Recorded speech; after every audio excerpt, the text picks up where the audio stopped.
Vou contar o meu segundo arrebatamento. Antes de começar a relatar, passei por muitas provas. Eu estava sem dinheiro. Certa vez, caminhando pela rua, um rapaz deixou cair sua bolsa no chão. Dentro havia uma quantia alta. Eu a peguei, corri até ele e devolvi.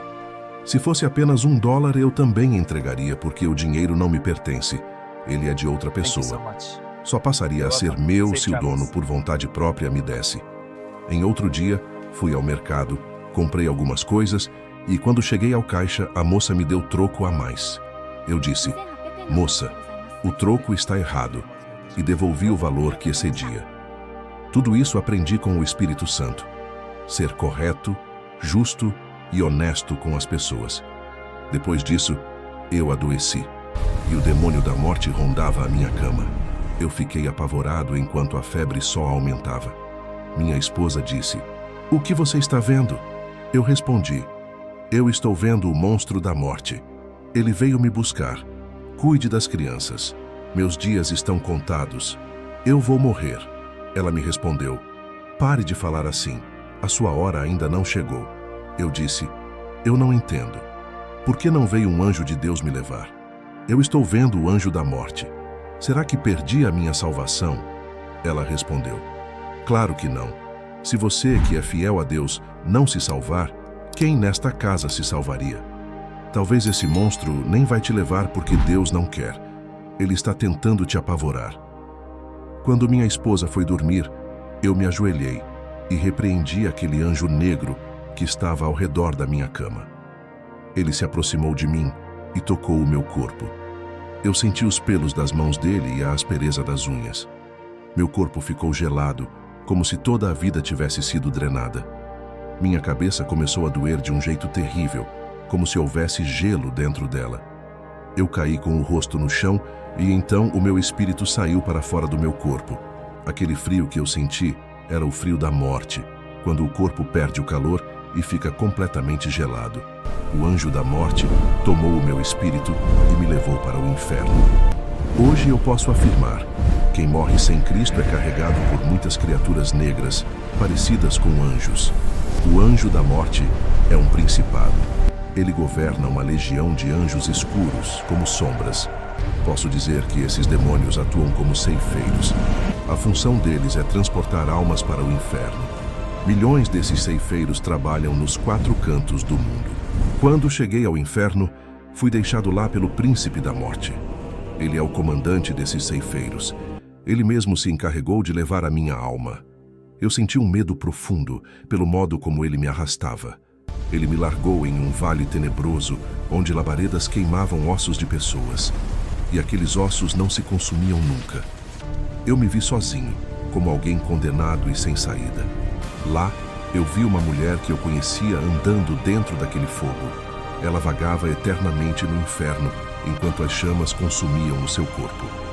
Essa mulher havia trabalhado na mesma empresa em que eu trabalhei antes de me tornar comerciante. Foi muito doloroso para mim ver o corpo dela sendo devorado pelo fogo. Ela estava nua e já não tinha garganta para gritar. Não saía voz alguma, apenas lágrimas corriam de seus olhos. Então, um anjo de Deus desceu até mim porque a minha esperança de salvação já tinha se apagado. Eu pensava comigo mesmo: vou ficar preso neste lugar para sempre. O anjo do Senhor me conduziu a um complexo industrial no inferno. Ali, eu vi demônios produzindo batons feitos com sangue de morcegos do inferno. Aquele sangue fervia em enormes caldeirões. Dos caldeirões saíam barras vermelhas, e para alterar as tonalidades dessas barras, eles colocavam outras coisas dentro daqueles recipientes cheios de sangue. Quando os demônios produziam batons, as cores variavam conforme os ingredientes adicionados aos caldeirões. Para alcançar o tom preto, lançavam urubus infernais. Para o roxo, colocavam cobras. Para o rosa, usavam sapos. E para obter apenas o vermelho, utilizavam exclusivamente o sangue de morcegos. Também fabricavam pó facial a partir de lodo apodrecido do inferno, retirado dos poços infernais. Dos vulcões do inferno, recolhiam líquidos metálicos em estado de fusão, que serviam para a confecção de brincos, pulseiras, colares e correntes. Havia ainda fábricas produzindo mini-saias, mini-blusas, shorts masculinos e femininos, vestidos sensuais e justos. Saias provocantes com grandes fendas centrais. Essas vestimentas eram feitas com pelos de animais do inferno e com sedas extraídas de insetos infernais. Produziam também camisas sem mangas para homens e mulheres, além de camisas esportivas.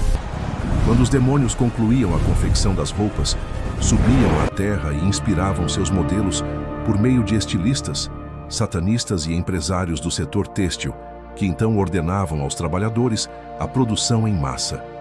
Após isso, os demônios retornavam ao inferno satisfeitos.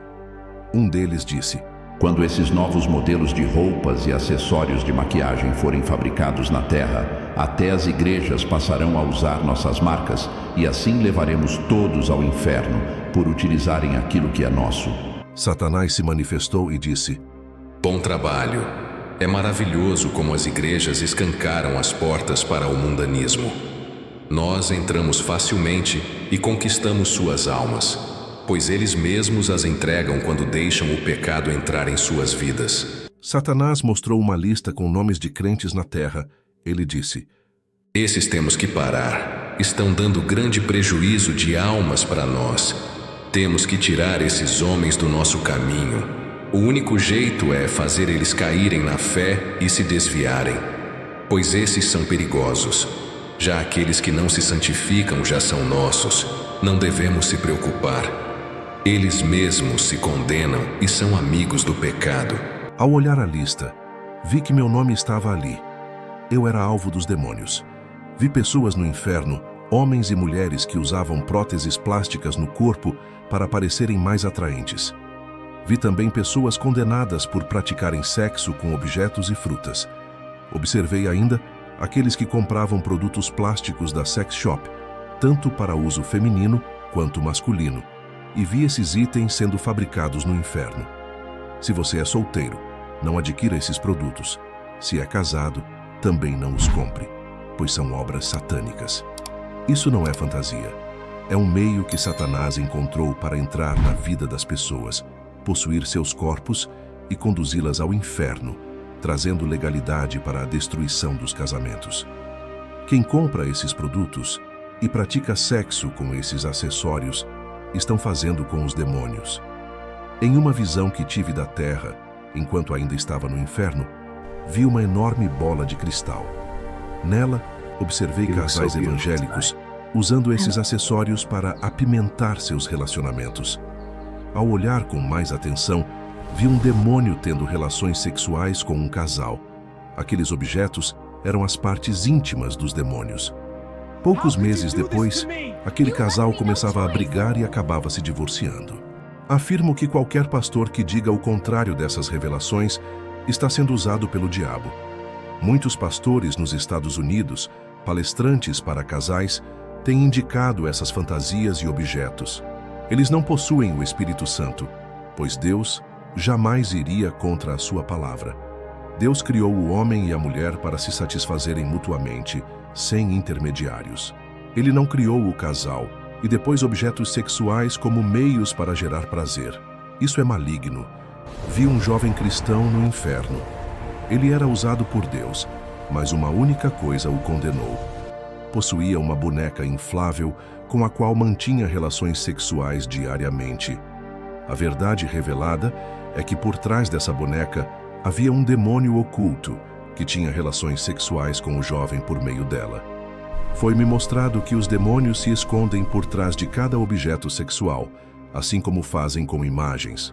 Do mesmo modo que se ocultam em imagens católicas, também se escondem nesses objetos.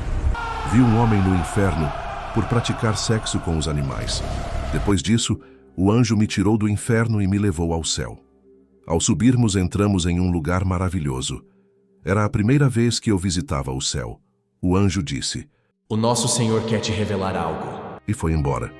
Jesus veio até a mim e disse: "Meu filho, você tem feito um excelente trabalho na terra e nunca se afastou da minha direção. Mas há algo que, se tu fizeres, o afastará de mim." Eu disse: "Senhor, o que eu iria fazer que me afastaria da tua direção?" Ele me respondeu: Tu irias fazer uma vasectomia para não ter mais filhos. Isso seria seu maior pecado diante de mim. Por medo de complicações, você incentivou sua esposa a realizar uma laqueadura, e ela o fez. Isso não me agradou. Tu incentivaste a minha serva a pecar contra mim. 1 Coríntios 6,19. Ou não sabeis que o vosso corpo é o templo do Espírito Santo, que habita em vós, proveniente de Deus, e que não sois de vós mesmos? Perdoarei sua esposa por causa de sua inocência, mas todo aquele que souber dessa verdade e destruir aquilo que eu criei não será considerado inocente. Cirurgias plásticas e enfeites me são abomináveis, não importa quão bela seja a aparência do homem ou da mulher. A beleza que realmente me agrada não nasce da aparência exterior, mas brota da alma e do espírito. Eu observo a santidade. A beleza física que o mundo valoriza não me atrai. Para mim, aquele que vive no pecado da vaidade, buscando ser atraente aos olhos humanos, torna-se repulsivo. A vaidade denuncia um coração corrompido e revela o verdadeiro estado interior da pessoa. A vaidade, que são obras criadas pelas mãos dos homens, remove a imagem e a semelhança que eu concedi. Esse pecado distorce tanto o homem quanto a mulher. Anuncie isso a todos os ministérios por onde passar. Diga a todos que o ser humano não tem poder para transformar ninguém. Quem transforma sou eu. O papel deles é evangelizar, não mudar pessoas. Sou eu quem opera nos corações. Não é pela força, nem por imposições ou obrigações religiosas. Não julguem ninguém. Apenas preguem a palavra e preparem o terreno para que eu trabalhe. Eu arrancarei as raízes do mal dos corações. Utilizem somente a minha palavra para limpar os terrenos. Com ela, plantem a boa semente e reguem. O crescimento vem de mim. Digam àqueles que evangelizam que orem todos os dias e não se afastem dos meus caminhos. Eu colocarei no coração deles o desejo de renunciar ao mundo. Eles se libertarão por amor, não por obrigação. Eu mesmo trabalharei em seus corações. É necessário que os novos convertidos pratiquem jejuns, pois assim eu operarei em suas vidas. Quem não me conhece não sabe o que é melhor para si. Caminham por qualquer estrada e experimentam apenas uma felicidade passageira. Mesmo que conquistem todos os bens deste mundo, isso ainda não é tudo. Após a morte, nada levarão consigo e não herdarão o céu. O ser humano não sabe o que é melhor para sua própria vida porque não conhece a minha verdade. Depois disso, o Senhor Jesus me mostrou o meu nome escrito no livro da vida. Havia ali muitos nomes de pastores de igrejas pequenas. Curioso, perguntei: Senhor, o nome de Kenneth Copeland está aqui? O Senhor me olhou e disse: Não está. Perguntei novamente: E o nome de John Hagee, Joel Osteen, Benny Hinn? E ele disse: Não está. Então questionei: E Joyce Meyer, Rick Warren? O Senhor respondeu: Teu servo, esses nomes não estão aqui. Eu não os reconheço como meus servos. Eles não são minhas noivas. Eu perguntei: Senhor, por que então eles pregam a tua palavra para milhões de pessoas que frequentam seus cultos? O Senhor disse: Meu filho, eles são amantes do dinheiro. Usam a minha palavra como comércio. Eu nunca ordenei que vendessem o meu evangelho. Eu disse para que fosse pregado gratuitamente a toda criatura. Mateus 19, 23, 24, disse então Jesus aos seus discípulos: Em verdade vos digo que é difícil entrar um rico no reino dos céus. E outra vez vos digo que é mais fácil passar um camelo pelo fundo de uma agulha do que entrar um rico no reino de Deus. Eles escolheram servir as riquezas e não socorrem os necessitados. O Deus deles é Mamon. Então eu perguntei: Senhor, e os livros que eles vendem espalhando a tua palavra? Jesus respondeu: O uso do meu evangelho é puro e espiritual. Esses livros não são espirituais, pois o meu espírito não está neles. São baseados em conhecimentos humanos, hipóteses e filosofias vãs. É um evangelho maldito, que não salva ninguém, porque o meu evangelho exorta a santidade. O maior problema de pastorear uma grande igreja é a corrupção causada pelo dinheiro. Quanto maior a igreja, maior é a quantidade de recursos que entra. Ainda assim, aqueles que enriqueceram com a minha obra têm tempo para salvar suas almas enquanto estiverem vivos. Se se arrependerem e abandonarem suas práticas, eu os perdoarei. Mas se a morte os surpreender sem arrependimento, irão para o inferno. Depois disso, o Senhor Jesus me disse: Vai e anuncia as revelações. Não te cales. Ai daqueles que duvidarem, te criticarem ou te chamarem de mentiroso. Ai daqueles que te perseguirem por causa das revelações. Quando o Senhor Jesus falou essas palavras, eu estava deitado em minha cama. Eram 7 horas da manhã. Minha esposa, Akemi Tsushi, ainda dormia. O arrebatamento ocorreu às 3 da madrugada e eu retornei às 7 horas. Recebi ainda a missão de relatar esse testemunho por onde eu passasse. Após o arrebatamento, fui para uma viagem missionária no Chile. Ao chegar lá, fui convidado a ministrar em diversas igrejas. Pela graça do Senhor Jesus, recebi dons espirituais, e minha autoridade espiritual crescia conforme minha intimidade com o Espírito Santo aumentava. Passei a orar várias vezes ao dia, pois desejava sentir constantemente a presença de Deus em minha vida. Quanto mais eu orava, mais experimentava gozo, paz e alegria. À medida que me santificava, a unção se manifestava de forma cada vez mais intensa sobre mim. Passei a exercer grande autoridade espiritual e quando clamava nas igrejas, muitas pessoas caíam possessas pelo poder de Deus. Dentro das igrejas eu via demônios manifestando-se de inúmeras formas e os anjos trabalhando dentro das igrejas. Observei que esses demônios circulavam ao redor dos corpos das pessoas e quando encontravam a casa vazia, passavam a habitar nelas. Porém, as possessões que eu presenciava não eram sempre completas. Muitas vezes eram parciais. Vi pessoas sendo dominadas apenas em partes específicas do corpo. Compreendi que isso acontece quando a pessoa não entrega sua vida totalmente. Existem indivíduos que ainda não consagraram seus cabelos. Vi demônios semelhantes a pequenos alfinetes penetrando nos fios de cabelo de mulheres evangélicas que ainda não haviam consagrado essa área. Outras não haviam consagrado suas unhas, e eu via demônios entrando em seus dedos. Durante um culto de libertação, ao tentar expulsar um espírito maligno, percebi que ele não saía. Então entendi que aquele demônio não estava dentro do corpo da mulher, mas sim em suas mãos. Quando expulsei dali, ela foi liberta. Em outro caso, uma mulher tinha um demônio alojado nos pés, especificamente nos dedos, porque costumava pintar as unhas dos pés. Também vi mulheres evangélicas que usavam maquiagem, e nelas os demônios se agregavam ao rosto. Foi nesse momento que compreendi claramente que existe a possessão parcial. Essas possessões eram causadas por demônios muito pequenos, medindo entre 3 e 5 centímetros. Eles se alojam apenas em partes específicas do corpo. Já expulsei um desses pequenos demônios que estava instalado no estômago de um irmão. Era esse demônio que causava dores intensas e sangramentos constantes. Os médicos não conseguiam identificar a causa da enfermidade, pois não se tratava de um problema físico comum, mas espiritual. O demônio estava alojado no estômago e foi expelido pelo poder de Deus. Quando compartilho essas experiências, muitos pastores me dizem que isso é loucura. Dizem que é absurdo imaginar demônios se apossando dos cabelos das pessoas apenas por causa de tinturas. Eles não acreditam. Satanás cegou os olhos espirituais deles, conforme está escrito em 2 Coríntios 4, 3 e 4. Mas, se ainda o nosso evangelho está encoberto, para os que se perdem está encoberto. 4. Nos quais o Deus deste século cegou os entendimentos dos incrédulos, para que lhes não resplandeça a luz do evangelho da glória de Cristo, que é a imagem de Deus. Eu tenho o dom da visão. Enxergo o mundo espiritual. Esse dom especial não veio de graça. Paguei um preço alto em oração. Tenho plena convicção de que aquilo que vejo é real.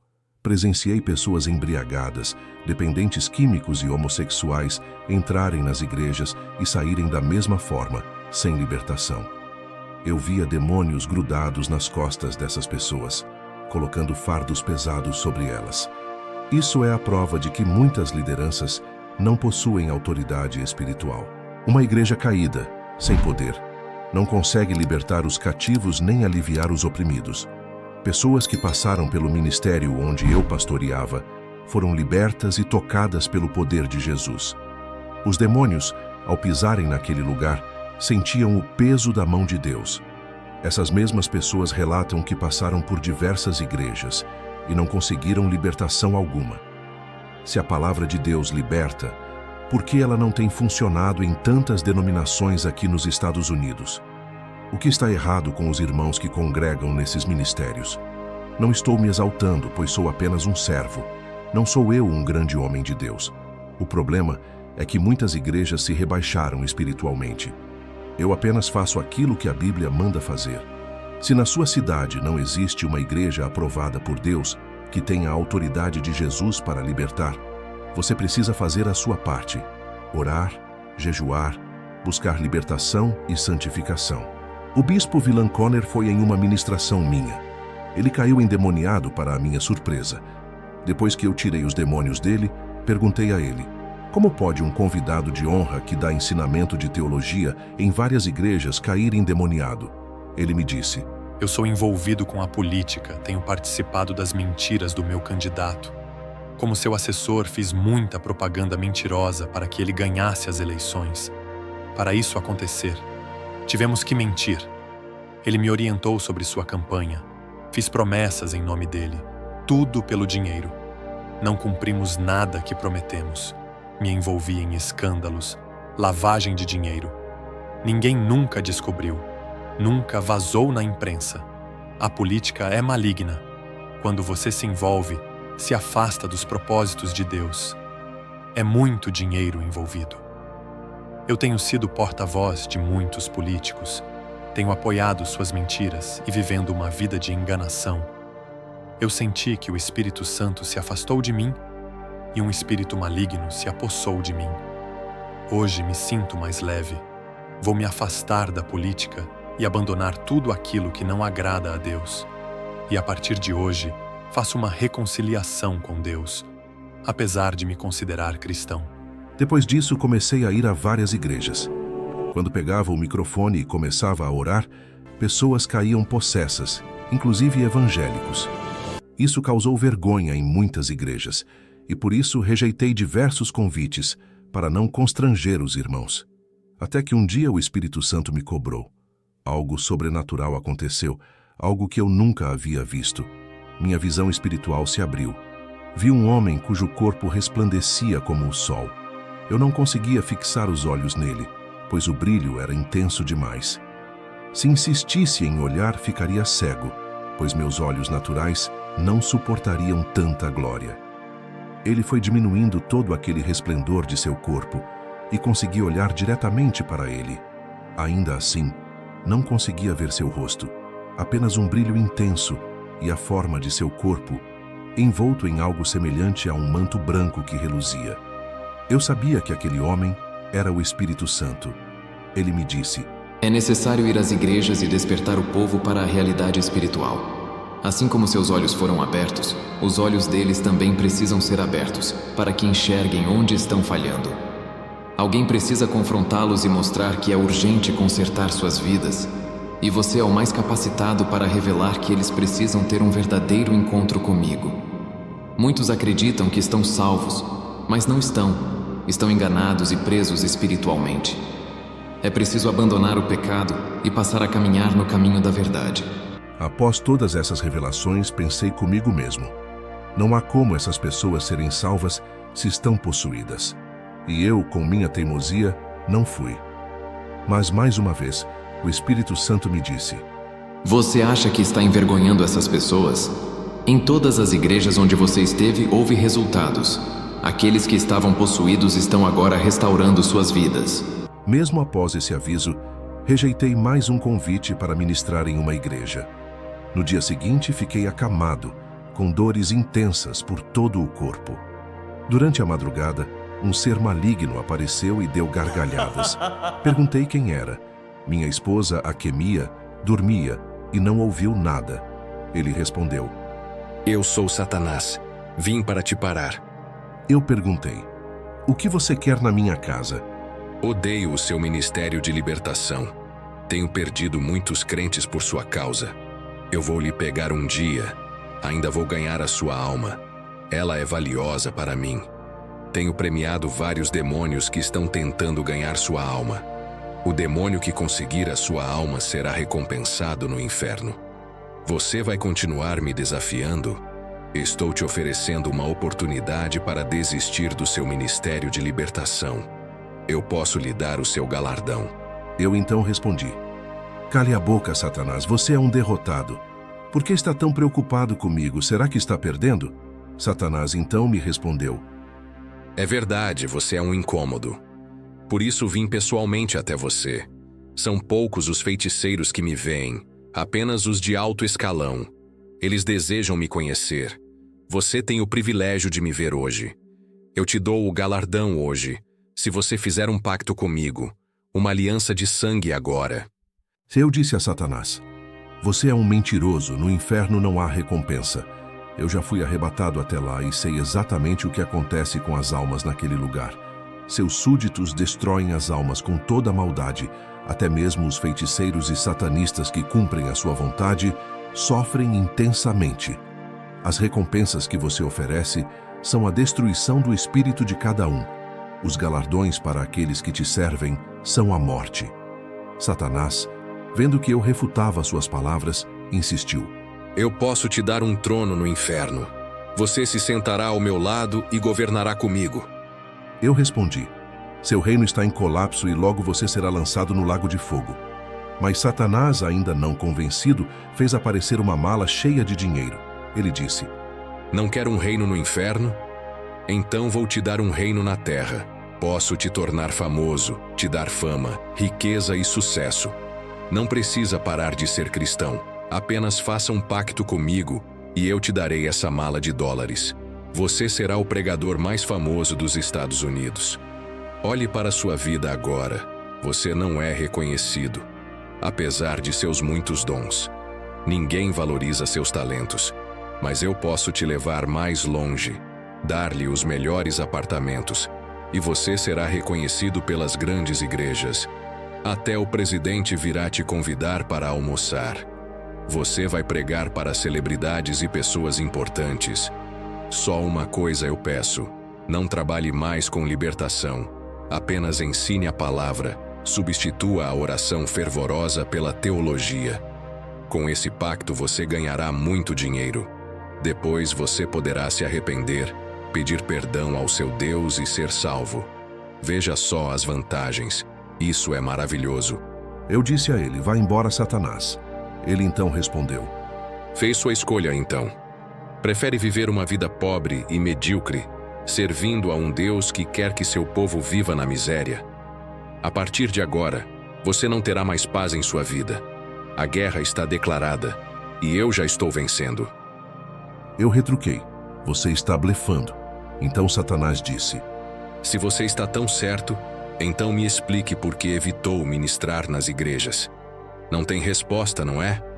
Fui eu quem manipulei sua mente. Você não vigiou e eu acertei um dardo maligno em você e por causa disso, ganhei permissão para tocar no seu corpo. Estou aguardando sua grande falha para levar sua alma. Eu gritei bem alto: o sangue de Jesus te repreenda, Satanás. E então ele desapareceu, transformando-se em uma fumaça escura. Minha esposa acordou e perguntou: está tudo bem? Eu respondi: tive um confronto espiritual essa noite. Pode dormir tranquila. Quando o dia amanhecer, eu te conto tudo. No entanto, algo ainda mais doloroso aconteceu. Meu filho, Robert Atsushi, se tornou homossexual, para minha tristeza. Apesar de tudo isso, continuei a amá-lo incondicionalmente. Para agravar ainda mais, meu braço direito, o presbítero Carl, que me ajudava no ministério, me abandonou. Ele foi para outra igreja e começou a me atacar verbalmente, perseguindo meu ministério. Perdi uma casa. Um caminhão desgovernado colidiu contra ela e matou meu filho mais novo, David Atsushi. Depois disso, minha esposa foi embora e me deixou. Nosso filho David havia morrido nesse acidente terrível. Fiquei sozinho à frente da igreja. Passei a morar de favor na casa do irmão Brad. Pastores que desejavam ver a minha queda zombavam de mim, dizendo que eu não servia a Deus e que ele havia me abandonado. Ao olhar para o rosto desses zombadores, eu os via se transfigurar em demônios. Seus corações revelavam a maldade que havia dentro deles. Muitas pessoas começaram a deixar o ministério que Deus me concedera. A cada dia, eu ficava mais triste, sem saber o que fazer. Naquela noite, enquanto eu estava hospedado na casa do irmão Brad, Satanás apareceu novamente no meu quarto e disse: Seu tolo, você rejeitou a minha proposta e agora está sofrendo. Vai morrer na miséria. O seu Deus não se importa com você. Se ele se importasse, não permitiria que você estivesse nessa situação. Ele se diz bom, mas sou eu, o mau, quem te ofereceu conforto, bondade e riquezas. Eu lhe respondi: Não adianta zombar de mim. Prefiro morrer a fazer qualquer aliança contigo. Então Satanás disse: Estou tocando exatamente no que você mais ama. Matei o seu filho David, convenci sua esposa a te abandonar, fiz aquele motorista destruir sua casa e transformei o seu filho Robert em homossexual. Você me desafiou, agora sofrerá as consequências. Eu sou o Deus deste mundo. Este é o meu reino. Todos fazem a minha vontade. Eu envio desgraça a quem eu quiser e concedo benefícios a quem eu quiser.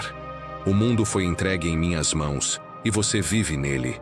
Está no meu território e deve obedecer ao que o rei ordena. Eu respondi: Está bem, Satanás. Você acabou de me declarar guerra. Pode até governar este mundo, mas não governa a minha vida. Vamos ver quem é mais forte, o meu Deus ou você. Se for mais forte do que ele, então me mate e leve a minha alma. Satanás então fez surgir uma espécie de tela espiritual dentro do quarto. Nela, ele me mostrou uma parte do inferno e me revelou meu filho David sofrendo nas chamas. Satanás gargalhava de forma sarcástica. Eu me prostrei de joelhos e clamei: Senhor, é verdade que o meu filho está no inferno?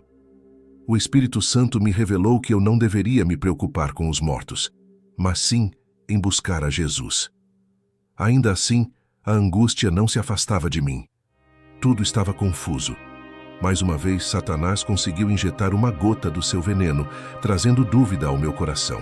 Reclamei com Deus e pequei ao questioná-lo. Fiquei envergonhado por ter rejeitado a ordem do Espírito Santo de ministrar nas igrejas. Passei então a fugir de Deus por causa desse pecado. Parei de orar e entreguei a direção da igreja ao missionário Frank. Por causa dessa atitude, perdi o dom da visão espiritual, simbolizando a minha cegueira. Eu já não conseguia enxergar o mundo espiritual. Um véu foi colocado entre mim e essa realidade. Também deixei de sentir a presença do Espírito Santo. Não aceitei permanecer nessa condição. Arrependi-me profundamente, pedi perdão a Deus por meus erros e também por não ter obedecido à ordem de ministrar. Orei pelo retorno da minha esposa e pela conversão do meu filho Robert. Adoeci novamente. Mesmo após passar pelo hospital, a enfermidade persistia. Ainda assim, retornei à minha posição pastoral, mesmo enfermo. Recebi um convite para ministrar em uma igreja, e mesmo debilitado, fui assim mesmo, apenas para agradar a Deus. Na terceira noite, ainda doente, um anjo apareceu a mim e disse: Você foi valente, não rejeitou a sua missão. Foi provado no fogo e aprovado por Deus. A partir de hoje, sua vida mudará. O mal não tocará mais em você. O anjo sorriu com alegria e tocou no meu corpo. Naquele instante, a enfermidade desapareceu completamente. Um ano depois, cumpriu-se aquilo que Jesus havia me prometido. O meu ministério começou a se encher novamente. Minha esposa voltou para mim e me pediu perdão. Meu filho Robert retornou convertido. Antes disso, Deus usou um homem financeiramente próspero, um empresário do ramo imobiliário, proprietário de várias casas, para me dar uma casa maior do que a que eu havia perdido. Meu dom de visão espiritual foi restaurado. Recuperei esse dom e a presença do Espírito Santo tornou-se ainda mais intensa. Certo dia, durante um culto de libertação, algumas irmãs que usavam maquiagem, pintavam as unhas e os cabelos disseram: Se olharmos para Deus, Ele nos libertará dessas vaidades. Até agora, não sentimos vontade de abandonar essas coisas. Eu respondi: Vocês ainda não estão sensíveis à voz e à vontade de Deus. Continuem orando até que consigam sentir o Espírito Santo e ouvir sua voz. Após 3 meses de perseverança, Essas irmãs jogaram fora brincos, colares e todos os kits de maquiagem. A oração havia produzido efeito, retirando o desejo da vaidade de seus corações. Essas irmãs passaram então a expulsar demônios. Com o dom da visão, eu via os demônios saindo das pessoas e explodindo. Fiz uma experiência com outras irmãs que ainda usavam brincos, colares e maquiagens. Pedi que expulsassem demônios, mas, mesmo ordenando, eles não saíam. Somente as irmãs que haviam sido libertas da vaidade conseguiam, de fato, expulsar os demônios. Quero declarar a todos que escutam este testemunho: brincos, colares, maquiagens, batons e o pó usado no rosto representam sinais que o inimigo tem marcado em muitos corpos. Antes de entrar na igreja do pastor Peter, uma visão espiritual se abriu diante de mim. Uma legião de demônios estava posicionada sobre aquele templo. Eu via dragões lançando bolas de fogo, chamas que saíam de suas bocas e eram despejadas sobre o local.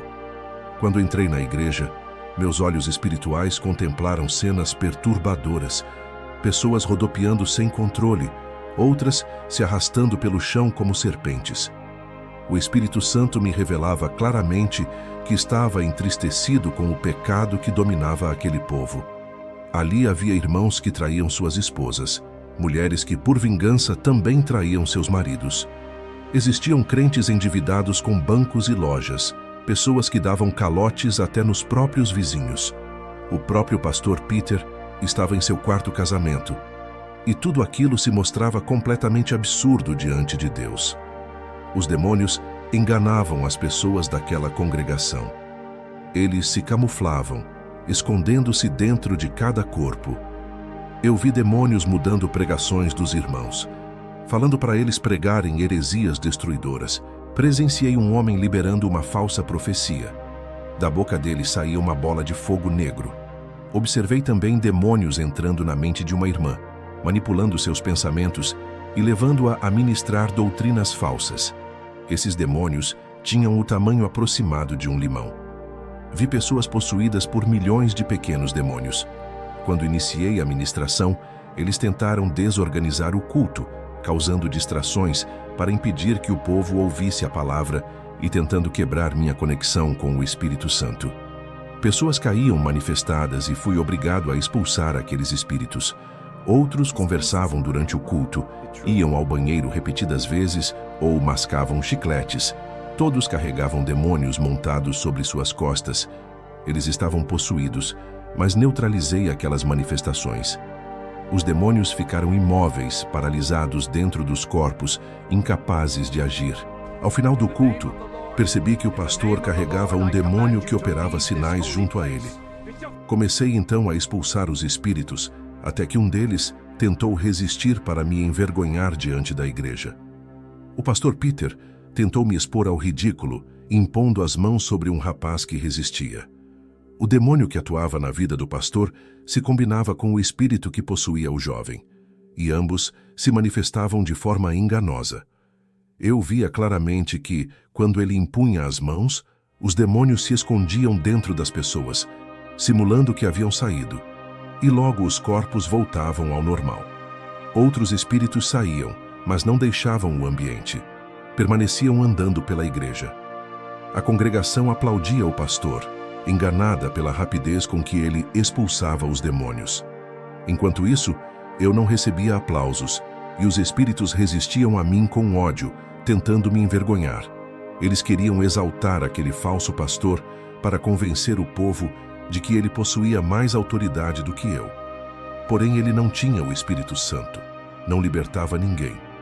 Os demônios apenas fingiam sair quando ele ministrava.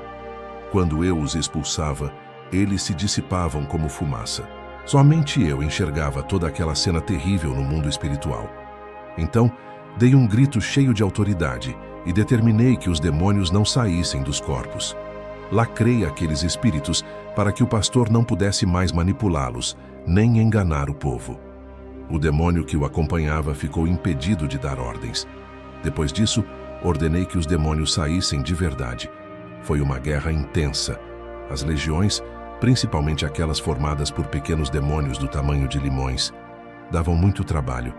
pois se escondiam em partes do corpo como pernas, joelhos, ouvidos, mãos, braços e pés.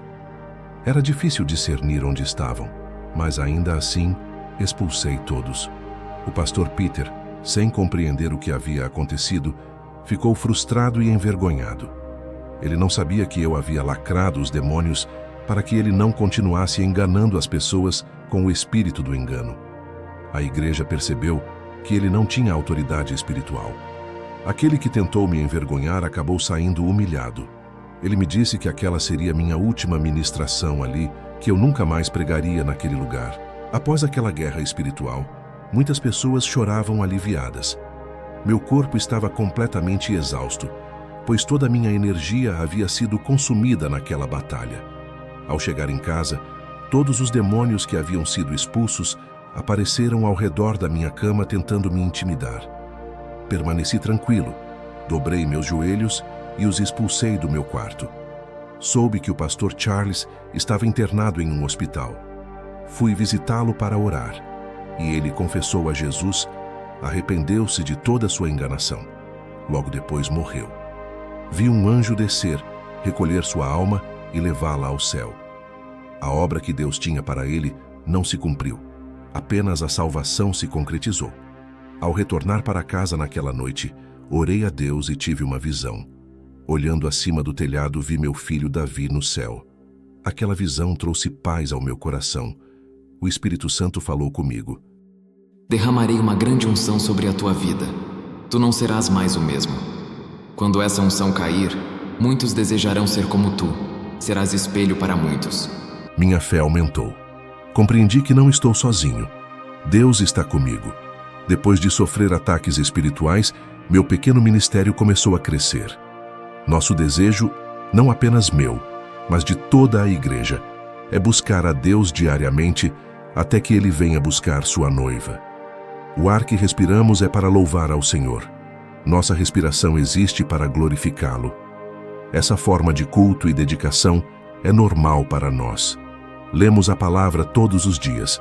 Fazemos muitas orações para nossa edificação espiritual. Isso se tornou nossa necessidade, nosso alimento espiritual. Nosso objetivo é alcançar o nível espiritual que Jesus me revelou quando fui arrebatado. As nossas atitudes têm mais valor do que as palavras. Afastem-se do mundo, pois seus prazeres corrompem o comportamento humano, mesmo que muitos não percebam. Depois que meus olhos espirituais foram abertos, nunca mais deixei de buscar ao Senhor. O preço foi alto. Abandonei tudo que não agrada a Deus: televisão, revistas, jornais, conteúdos mundanos e falsos profetas. Meus olhos já não se agradam das coisas da carne.